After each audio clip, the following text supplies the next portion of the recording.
Gazetari i njohur Dritan Shako Hoxha ka përjetuar një tjetër eksperiencë të keqe në Serbi pas asaj që ndodhi 11 vite më parë në stadiumin e Partizanit të Beogradit. Ai sot ka udhëtuar sërish drejt kryeqytetit serb për të qenë nesër në stadium për ndeshjen e kombëtares, ndërsa është ndaluar në aeroport së bashku me kolegë të tjerë nga Shqipëria, duke i mbajtur aty për afro 3 orë pa ju dhënë asnjë shpjegim zyrtar. Shako Hoxha konfirmoi për mediat se janë mbajtur nga policia serbe shumë gjatë në aeroport. Ishte sërish një situatë absurde.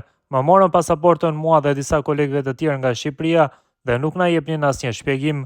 Më pas pash emrin tim, atë të Arlin Sadikut dhe disa komentatorëve të tjerë nga Shqipëria që ishin aty dhe na kishin futur në një lloj liste të çuditshme. Na pyesnin vazhdimisht se për çfarë kishim shkuar në Beograd, largoheshin, vinin prap, pyesnin, iknin prap, një marrëzie pafund, derisa në fund na lejuan të largoheshim, tha Shako Hoxha.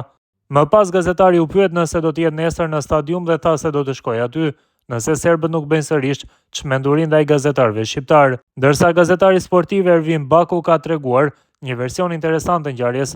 Ai tha se gazetarët shqiptar kishin shkuar me një makinë me targa maqedonase për të shmangur të tilla incidente, ndërsa Baku pretendoi se vetë ai kishte shkuar me makinë me targa shqiptare, madje edhe u ngriti zërin serbëve që më pas i lanë kolegët e tij të kalonin. Jemi mbajtur rreth 40 minuta pa asnjë lloj arsye, na është kontrolluar makina nga A-ja te Z-ja, ndoshta aty na ka ndihmuar edhe qenia si antar të shoqatës ndërkombëtare të shtypit sportiv, ndërkohë 4 kolegët tanë i gjetëm aty dhe kishin 2 orë 30 minuta aty.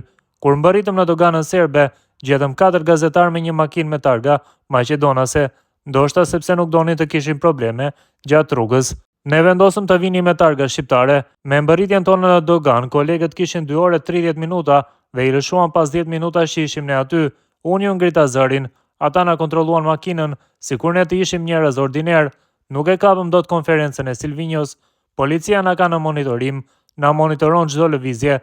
Ata thonë që për sigurinë tuaj duhet të jemi kështu, shpreh gazetari Ervin Baku. Vetëm një ditë para ndeshjes Serbi-Shqipëri, policia serbe ka shoqëruar gazetarin dhe komentatorin shqiptar Dritan Shako Hoxha. Shoqërimi në polici vjen vetëm 24 orë para duelit mes dy kombëtarëve dhe besohet se mund të ketë lidhje edhe me ngjarjet e ndeshjes së vitit 2014 kur Shako Hoxha ishte pjesë e komentit nga Beogradi. Gazetari është kontrolluar disa herë gjatë mbërritjes në Serbi, përfshirë edhe kontrollin e çorapeve të tij, të cilat rezultuan të lara. Pas këtyre kontrolleve, Shako Hoxha është liruar dhe ka deklaruar publikisht: "Unë do të shkoj ta shikoj ndeshjen, veprimet e qëllimshme dhe të papërgjegjshme janë këto, asgjë më shumë se kaq."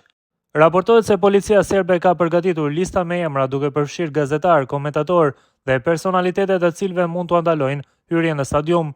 Situata gjithashtu ka ngritur shqetësime për të drejtat e lirisë së medias dhe ndjekjen e ndeshjes nga tifozët shqiptar.